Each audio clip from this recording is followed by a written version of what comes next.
Okay, so we're going to do a part 2, because I believe I can only do a 10-minute video. We are almost done reading them. We are on this one right here. So, get back into it. This study is designed to take an honest look at life of a mom and her journey. In order to get the most out of the curriculum, it is important that you as a mom are willing to be honest about your struggles and weaknesses. No mom has it all together, and we all need our Heavenly Father. Jesus said it best in 2 Corinthians 12:9, verse 12:9. My grace is significant for you, for my power is made perfect in weakness. Learn to lean into Jesus in your weakness and receive His power in your journey of motherhood. In the following pages, journal your thoughts and be transparent with yourself and God. So, God knows you're not perfect. God knows you struggle. He hears your prayers. He sees you every day of every second. So, basically what you're saying, don't lie to Jesus. Jesus knows it all. Jesus knows what happens behind closed doors. Jesus knows when you're overwhelmed. Jesus knows what you say when you're mad, sad, when you regret what you said, when you, accidentally say something hurtful to him or something, and then you gotta apologize later and say, that wasn't right. That wasn't correct. And as a parent,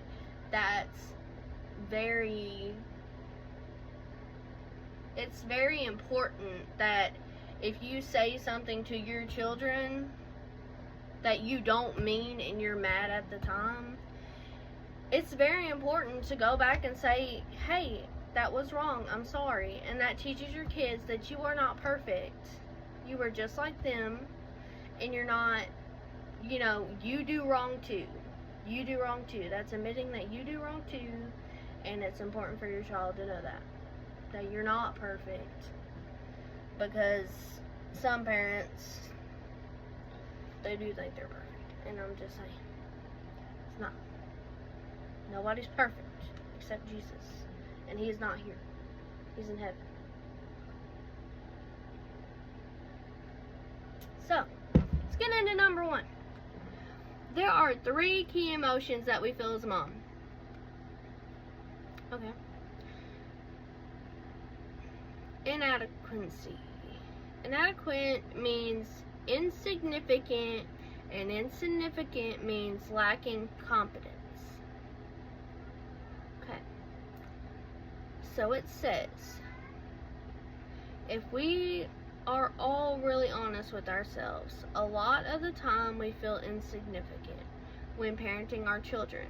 When your child gets hurt, whether on the playground or when a friend is mean to them and hurts their heart, our words as a mom are insignificant. We realize that the pain our child is experiencing is a part of life, and no matter how hard we try, we cannot take it away. That fact leaves us feeling inadequate. Even when your child gets physically ill, you can take them to the doctor for medicine, but sometimes they will have to wait it out. What? Mama, What? my pink. Alright, I'll be right back. Okay, I'm back. In those times, we also feel inadequate.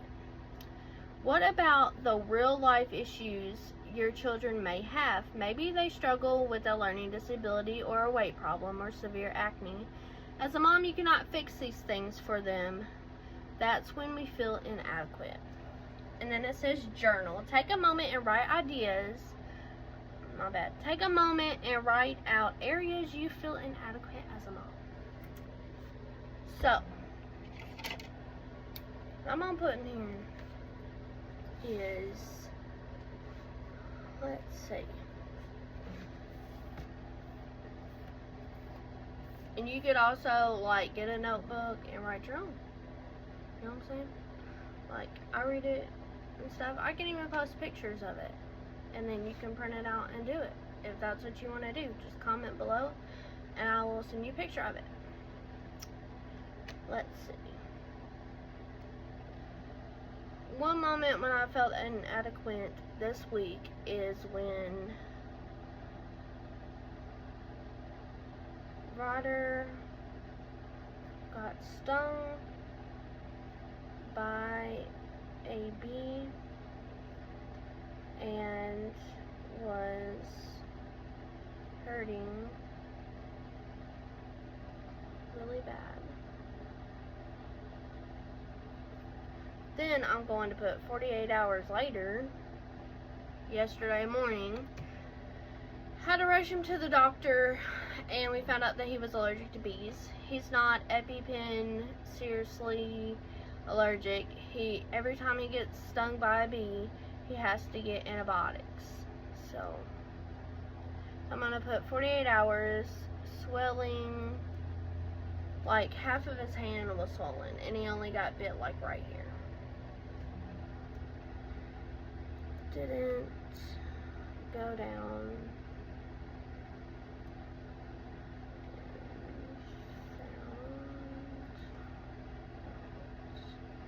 He was allergic. Another one is when Avery is upset. She'll sit there and say, I hate you, I don't like you, I'm having the worst day ever. It can take one thing for her to say that. Like she'll be like, oh, I'm having the best day ever, and then you don't get the flavor ice cream or what she wants to eat, and it's the worst day ever.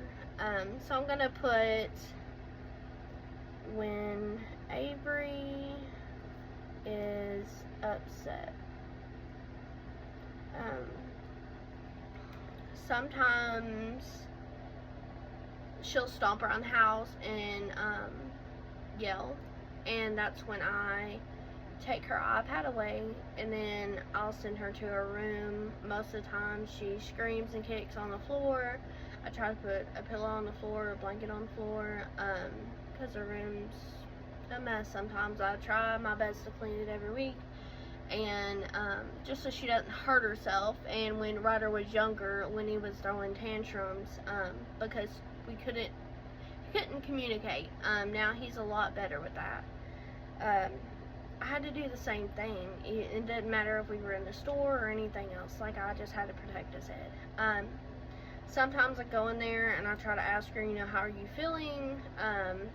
Or try to explain the situation. I'm sorry that you didn't like what we cooked for dinner, and I'm sorry that made you mad, that you had to stomp and scream through the house, but if we made everybody what they wanted for dinner, we wouldn't have any food. And then if she's still like, I hate you, I don't like you, this is the worst day ever, I don't want to be here anymore, I walk away and I close her door until I know that she is calmed down, because at that point it's just making me feel worse. It's not making her any better. It's making her scream and cry more. Sometimes it lasts minutes, sometimes it lasts hours. I'm not sure what to do. I talked to a therapist and they said, it's a phase. They go through different phases. She's a girl. That's about all I got. But yeah, I did talk to my therapist about it, and she's working on sending me some stuff that might help with that. So hopefully it gets better. I hope it gets better, because I can't let her do whatever she wants, and I can't let her say hurtful stuff to her brother, to me, or dad. I can't let that happen without some kind of repercussion. Like, she's got to know that she cannot do that. She's got to know that she cannot throw stuff at us or hit us. Like I said, as soon as my mom died, I put her straight into therapy, so maybe we wouldn't go through this. I don't know if it's a stage of grief, but her therapist thinks it's just a phase she's going through. So, yeah.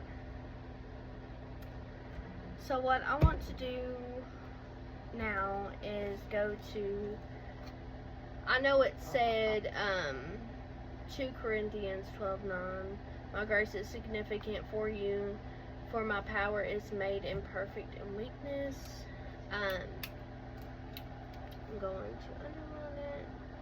I want to kind of go in the Bible and try to see what else it says. So I would like to know.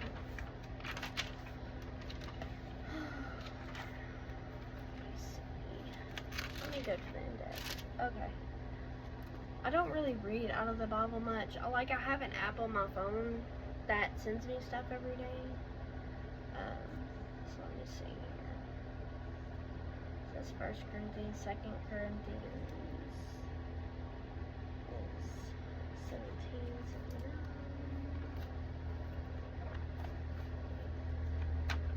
Okay, so this is in the back.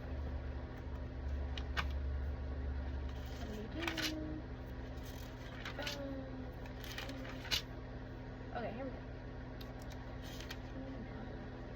Alright, so this was in 2 Corinthians 6:14.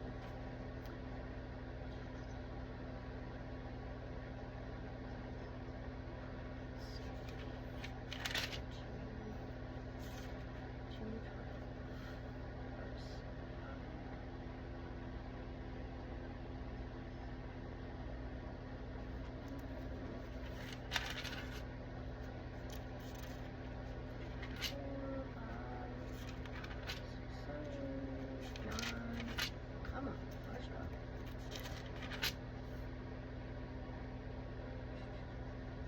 17:12.